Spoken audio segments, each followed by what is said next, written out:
গল্পটি শুনতে কানে হেডফোন ব্যবহার করবেন। গল্পটি পুরোটা শুনবেন আর ভালো লেগে থাকলে অবশ্যই চ্যানেলটি সাবস্ক্রাইব করবেন।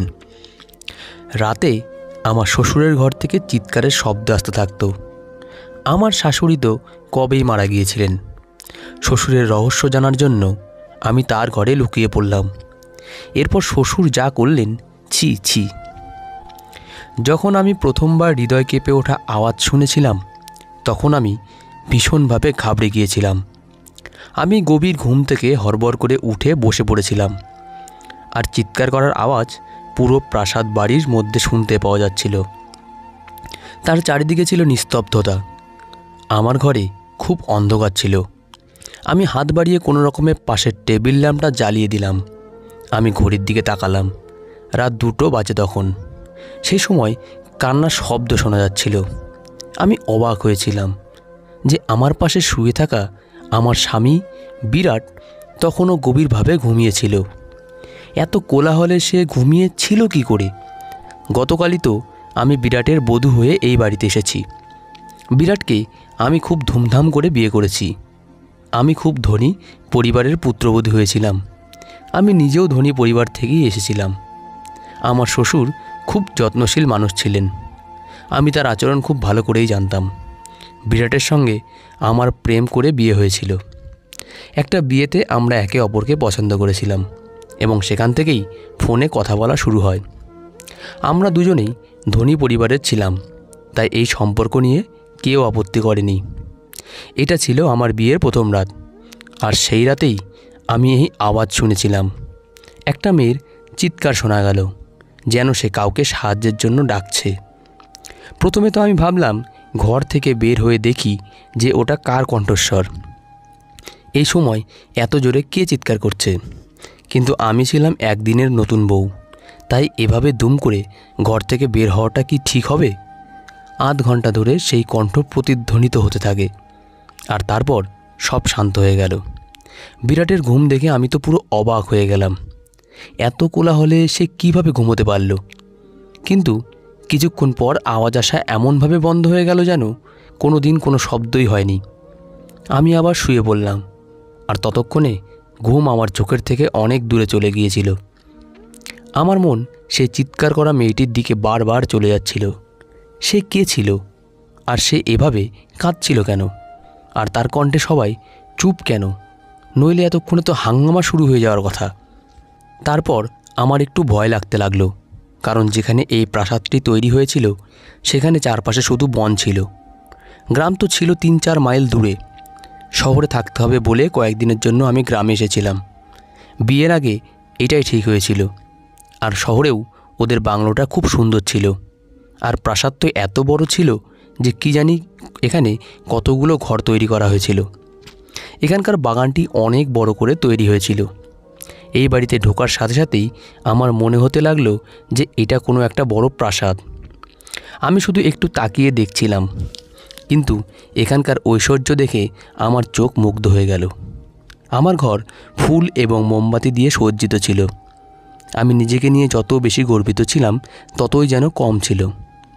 আমাদের দুজনকে দেখে সবাই বলতো চাঁদ সূর্যের জুটি। কিন্তু আজ রাতে যা শুনলাম আমার মাথা কাজ করা বন্ধ করে দিয়েছিল। জানি না ভাবতে ভাবতে কখন যে ঘুমের মাঝে হারিয়ে গেলাম। সকালে বিরাট সুন্দর হাসি মুখে আমাকে জাগিয়ে তুলল। বলতে লাগলো, উঠুন ম্যাডাম, এটি এমন একটি শহর যেখানে আপনি শান্তিতে ঘুমোতে পারেন। আমি যখন ধীরে ধীরে চোখ খুললাম দেখলাম সে ইতিমধ্যেই উঠে গেছে। বিরাট বিছানা থেকে উঠে জামা কাপড় বের করছিল। আমাকে বলা শুরু করলো যে তোমার কাপড় ড্রেসিং রুমে আছে, সেখানেই তোমাকে পরতে হবে। এই কথা বলে সে ওয়াশরুমে চলে গেল। আমি আরাম করে উঠে বসে পড়লাম। প্রথমে তো আমার এমন মনে হয়েছিল যে গত রাতের কথাটা আমার কোনো বাহানা বা মনের ভুল। আমি ওই কথাটাই ভাবতে ভাবতে ড্রেসিং রুমে চলে গেলাম, যেটা আমারই ঘরের সাথে বানানো হয়েছিল। এত ভারী পোশাক দেখে আমার চোখ ছানা বড়া হয়ে গেল। ফ্রেশ হয়ে অনেক কষ্টে সেই জামাটা আমি পরলাম। বিরাট যখন ঘর থেকে বেরিয়ে গেল কিছু মেয়ে আমাকে জিজ্ঞেস করে। আমার রুমে এসে আমাকে গয়না পরিয়ে দিল, আমায় সাজিয়ে দিয়ে গেল। আজ আমি যখন ড্রেস পরে বের হলাম তখন আমার শ্বশুর আমার সামনে সোফায় বসেছিলেন। তিনি আমাকে দেখে হাসতে লাগলেন। তারপর আমার কাছে এসে আমার উপর কয়েক হাজারের নোট বর্ষণ করে আমাকে স্বাগত জানালেন। তারপর আমাকে বাইরে নিয়ে যাওয়া হলো, যেখানে গ্রামের মহিলারা আমাকে দেখার জন্য অপেক্ষা করছিল। জানি না কতক্ষণ তারা প্রচণ্ড রোদে বসেছিল আমাকে এক ঝলক দেখার জন্য। আমার শ্বশুর বলতে শুরু করলেন যে তিনি আমাদের বাড়ির নতুন মালকিন, বিরাটের স্ত্রী। সমস্ত মহিলা আমাকে নমস্কার জানাতে শুরু করলেন। সেখানে বেশি সময় ধরে থাকতে পারলাম না।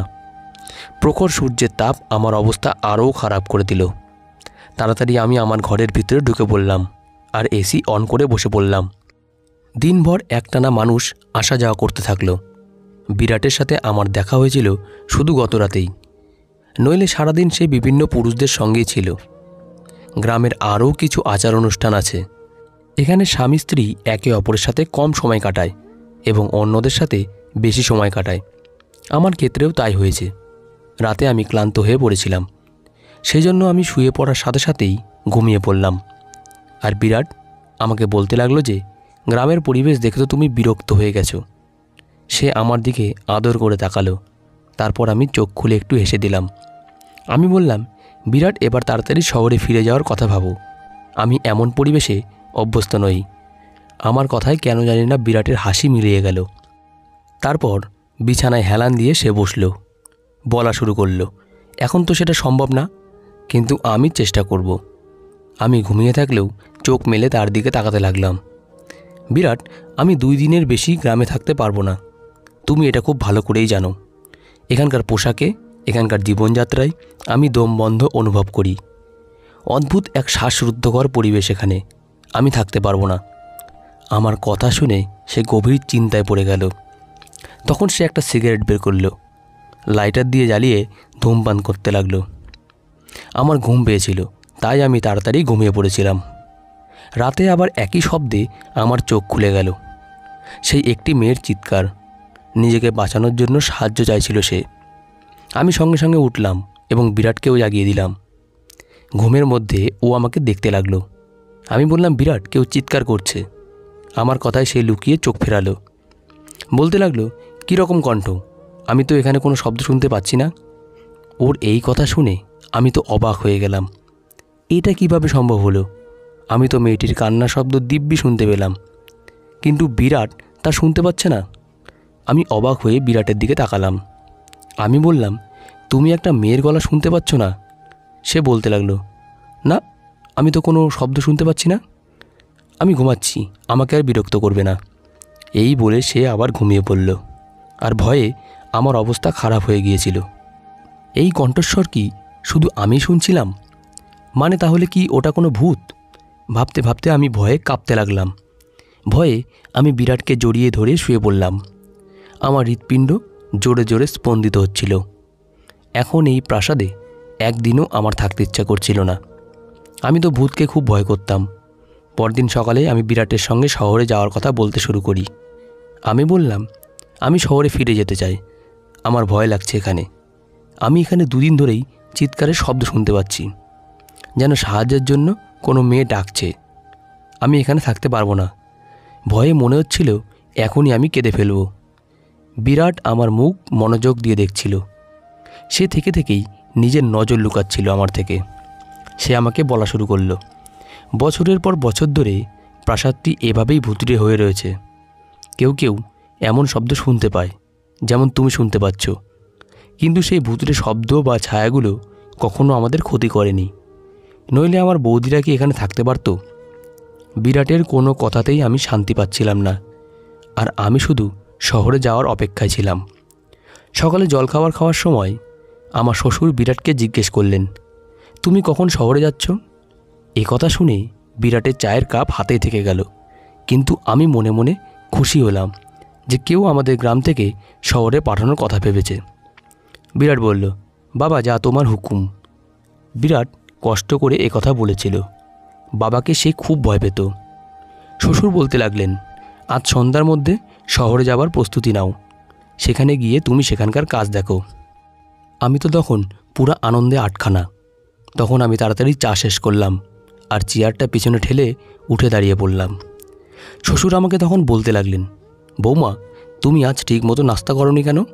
আমি বললাম, আমাকে নিজের এবং বিরাটের জন্য প্যাক করতে হবে। সন্ধ্যার মধ্যে সেসব কাজ সারতে সময় লাগবে। আমার কথা শুনে শ্বশুর বিরাটের দিকে তাকাতে লাগলেন আর বললেন, তুমি বউকে বলনি যে সে এখন এখানেই থাকবে? এই ব্যাপারটা আমার হৃদয়ে আঘাত করেছিল এবং আমি অবাক হয়ে বিরাটের দিকে তাকিয়েছিলাম। বিরাট বলতে লাগলো, আমি ভুলে গেছি বাবা। আমার শ্বশুর তখন আমাকে বলতে লাগলেন, তুমি এখন আমাদের ইজ্জত, আর আমাদের বাড়ির মহিলারা প্রাসাদ থেকে বের হয় না। তুমি এখানেই থাকবে, শহরে শুধু বিরাট যাবে। আমি এটা শুনে হতবাক হয়ে গিয়েছিলাম। বিরাট এটা আগে বলেনি আমায়।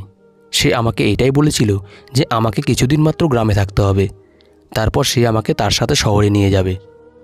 আমি রাগ করে উঠে ঘরে চলে গেলাম। আমাকে মিথ্যা বলা হয়েছিল। কিছুক্ষণ পর ঘরে এলো বিরাট। আমি কাঁদতে কাঁদতে বললাম, আমি এই ভূতুড়ে বাড়িতে থাকতে চাই না। তুমি আমাকে বলেছিলে যে আমরা শহরে থাকব। তুমি গিয়ে তোমার বাবাকে বলো। আমার কথা শুনে সে আমার পাশে বসে খুব আদর করে বলল, আমি এখনই তোমাকে শহরে নিয়ে যেতে পারবো না। শুধু কয়েক মাস তুমি এখানে থাকো, এখানকার নারীদের মতোই করেই। তারপর তোমায় আমি শহরে নিয়ে যাব। আমি বললাম, তোমাকে ছাড়া আমি এখানে থাকবো না। রাতের সেই চিৎকার আমাকে প্রাণে মেরে ফেলবে। আমি খুবই আতঙ্কিত ছিলাম যে সে আমাকে বলতে লাগলো, ওই সব চিৎকারে কান দেবে না। সে যেই হোক না কেন, সে তোমার কোনো ক্ষতি করবে না। এইটা আমি তোমাকে কথা দিতে পারি। তুমি শুধু রুমটা লক করে রাখবে আর রাতে একদম বাইরে বেরোবে না। বিরাটের কথা আমাকে অনেক ভয় পাইয়ে দিল। আমি বললাম, রাতে এই ঘরে আমি একা ঘুমোতে পারবো না। বিরাট কিছু একটা ভাবতে থাকলো। তারপর বলা শুরু করলো, ঠিক আছে, বাবাকে জিজ্ঞেস করে কাজের মেয়ের ব্যবস্থা করব, যে তোমার সাথে এই ঘরে ঘুমোবে।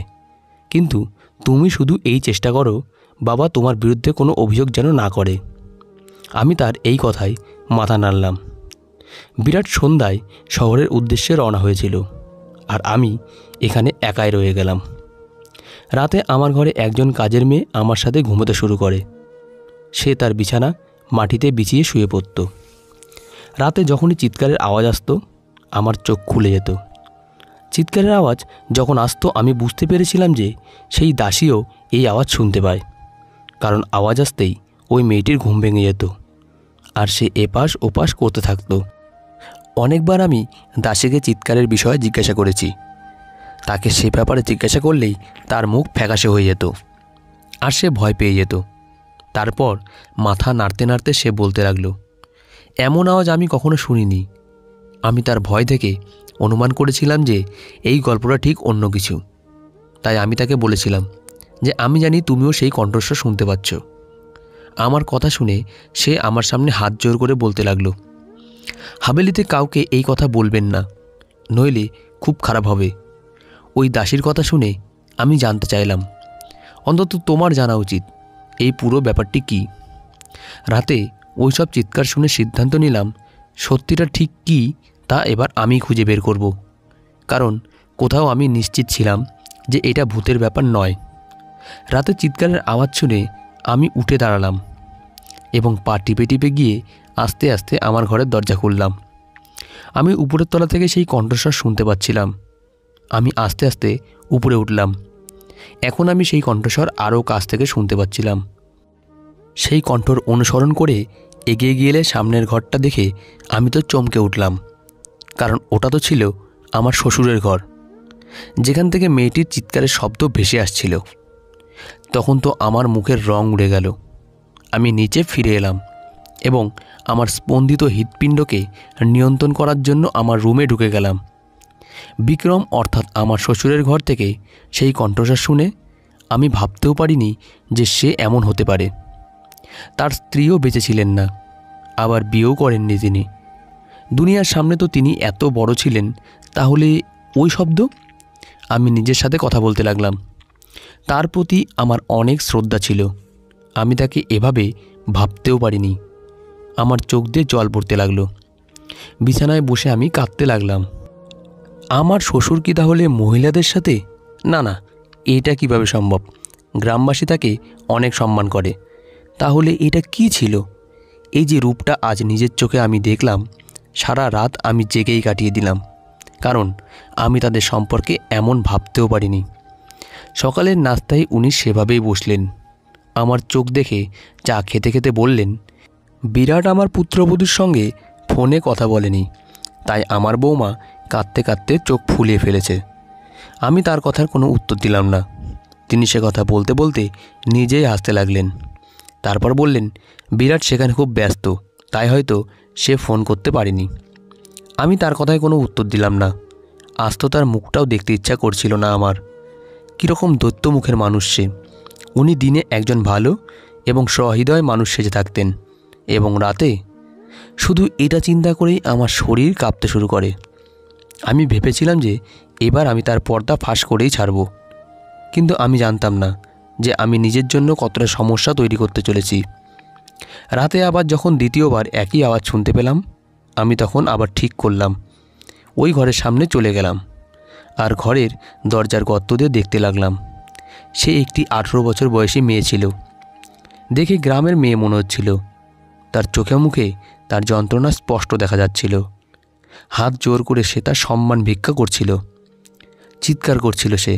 কিন্তু আমার শ্বশুর নির্দয়ভাবে তার গায়ের ওড়না খুলে ফেলে দেন।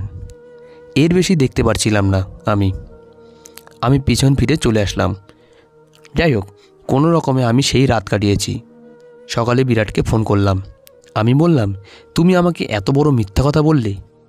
তুমি তো বলেছিলে প্রাসাদে আত্মা আছে, যদিও এরকম কিছুই নেই। সেই চিৎকারগুলো গ্রামের নিরীহ মেয়েদের, যারা তোমার বাবার লালসার শিকার হয়।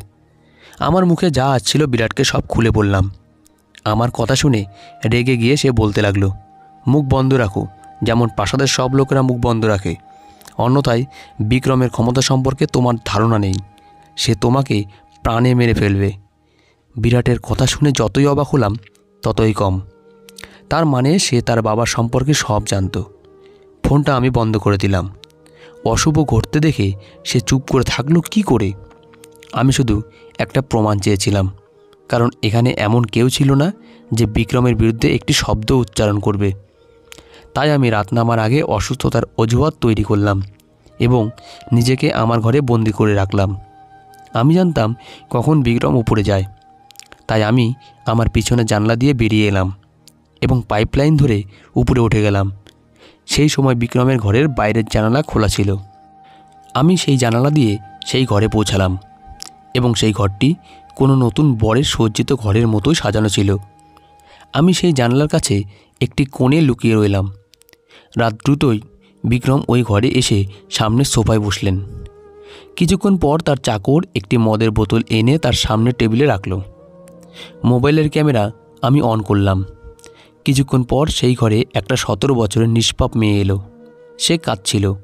সে বারবার বলছিল যে সে তার পরিবারের সদস্যদের কাছে যেতে চায়। চাকরটা মেয়েটিকে ধাক্কা দিয়ে ঘরের ভিতর ফেলে ঘর বন্ধ করে চলে যায়। বিক্রম খুব আরামে সোফায় বসে মেয়েটির অসহায়ত্ব দেখছিল, যে কিনা অঝরে কাঁদছিল। মেয়েটি দরজায় ধাক্কা দিচ্ছিল, নিজেকে বাঁচাতে সাহায্য চাইছিল। তার আর্তনাদ প্রতিধ্বনিত হচ্ছিল প্রাসাদের প্রাণহীন দেওয়ালে। সেখানকার মানুষ এই নৃশংসতায় সম্পূর্ণ নীরব ছিল। মেয়েটি দরজা ধাক্কা দিতে দিতে ক্লান্ত হয়ে পড়ল।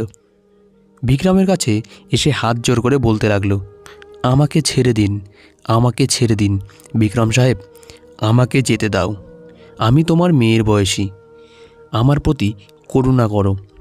ওর কথা শুনে শ্বশুর রাগ করে উঠে গেলেন আর ওর চুল ধরে রাগ চোখ তাকিয়ে বললেন, নিচু জাতের মেয়ে, তোমার এত সাহস যে আমার সামনে তুমি কথা বলো?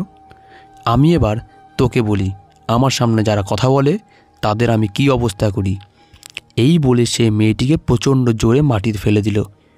তারপর তার পেটে লাথি মারতে লাগলো। মেয়েটি যন্ত্রণায় চিৎকার করে উঠল, আর আমি এই সব দেখতে পারছিলাম না। জানি না কিভাবে নিজেকে কন্ট্রোল করলাম। আমি ওখানে দাঁড়িয়ে আমি এই সব দেখছিলাম। তারপর লোকটি মেয়েটিকে ধরে বিছানায় ছুঁড়ে ফেলল এবং সাথে সাথে সে তার সিগারেট জ্বালিয়ে মেয়েটির মুখে লাগালো। আমিও মেয়েটির চিৎকারের সাথে সাথে চিৎকার করে উঠলাম। বিক্রম সঙ্গে সঙ্গে সেখান থেকে পিছু হটে গিয়ে পিছনে ঘুরতে লাগলো। আমার চিৎকার শুনে সে বুঝতে পারল যে ওই ঘরে মেয়েটি ছাড়া অন্য কেউ আছে। সে আমাকে খুঁজে পাওয়ার আগেই আমি একই জানলা দিয়ে বাইরে বেরিয়ে গেলাম, কিন্তু সে হয়তো আমাকে দেখে ফেলেছে। আমি পেশাদার গোয়েন্দা তো ছিলাম না, ছিলাম একটা সাধারণ মেয়ে। আমি যে রাস্তা দিয়ে এসেছিলাম সেইভাবেই নিচে নেমে পড়লাম। কিন্তু আমি ঘরের বদলে হাভেলির প্রাসাদের পেছনে চলে গেলাম। সেখানে গিয়ে লুকিয়ে পড়লাম। পুরো প্রাসাদে একটা হইচই অনুভব করলাম। অনেক পদক্ষেপের শব্দ শোনা গেল। একটা ঘন ঝোপের মধ্যে লুকিয়ে রইলাম আমি। অনেক চাকর টর্চ জ্বালিয়ে আমাকে খুঁজছিল। আমি তো শ্বাস নিতে ভুলে গিয়েছিলাম। আমার ভয় ছিল এখনই আমি বুঝি ধরা পড়ব। কিছুক্ষণ পর ওই চাকররা সেখান থেকে চলে গেল। তারা চলে যাওয়ার সাথে সাথে আমি স্বস্তির নিঃশ্বাস ফেললাম। আমি একটা গাছে উঠতে লাগলাম, যেটা সেই প্রাচীরের দেয়ালে লেগে আছে। ওই গাছে উঠে দেওয়ালের ওপাশে তাকালাম, যেটা ছিল ঘন জঙ্গল। আমি সেখানে ঝাঁপিয়ে পড়লাম। সেই জঙ্গল পেরিয়ে কোথায় পৌঁছাবো জানতাম না, কিন্তু আমি দৌড়াতে থাকলাম। সকাল পর্যন্ত দৌড়ালাম। ম্লান আলো আসতেই দেখলাম যে রাস্তার কাছে আমি পৌঁছে গেছি। একই সময়ে শহরের দিকে যাওয়ার জন্য একটি বাস যাচ্ছিল। সেই বাসে বসলাম। সারাটা পথ আমার ওড়না দিয়ে আমি মুখ লুকিয়ে রাখলাম। শহরে পৌঁছানোর সাথে সাথে আমার বাবার বন্ধুর সাথে আমার দেখা হলো, যিনি ডিআইজি ছিলেন। তাকে সেই ভিডিও দেখালাম আমি। আমার কারণে ওই গ্রামে ওই জঘন্য খেলার গল্প শেষ হয়ে গিয়েছিল। বিক্রমের পাশাপাশি বিরাটও ধরা পড়ে। ওই লোকেরা গ্রামের যুবতী মেয়েদের সঙ্গে অন্যায় কাজকর্ম করে তাদের অন্য দেশে পাঠিয়ে দিত। আমি বিরাটের থেকে ডিভোর্স নিয়েছিলাম, কারণ এমন একজনের সাথে আমি আমার জীবন কাটাতে পারিনি। কিন্তু আমি খুশি যে আমার কারণে অনেক মেয়ে রক্ষা পেয়েছে। তো বন্ধুরা, আজকের গল্পটি এই পর্যন্তই। আশা করি গল্পটি তোমাদের খুব ভালো লেগেছে। গল্পটি ভালো লেগে থাকলে একটি লাইক করে দিও, আর আমাদের গল্পকথা চ্যানেলটিকে সাবস্ক্রাইব করে আমাদের সঙ্গে থেকো। ধন্যবাদ।